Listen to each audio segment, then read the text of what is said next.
FNCO est vraiment dans l'électrification des véhicules lourds. Je dirais qu'on a une approche différente aux autres.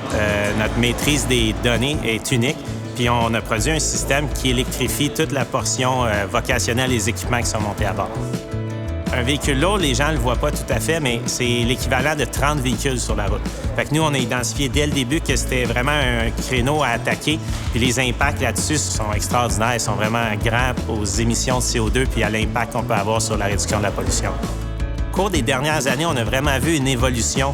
Le marché est allé vers une demande pour réduire les émissions de gaz à effet de serre. Puis il y avait très peu d'offres au niveau des véhicules lourds.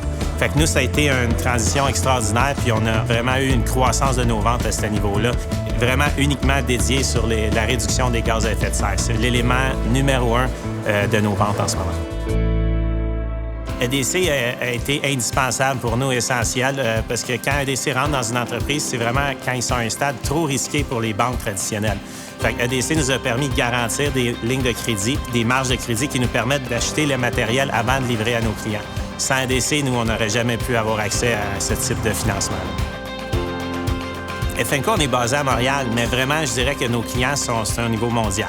Ce qu'on voit vraiment, c'est l'Europe sont en avance au niveau des politiques face au changement climatique, puis on voit une forte croissance à ce niveau-là.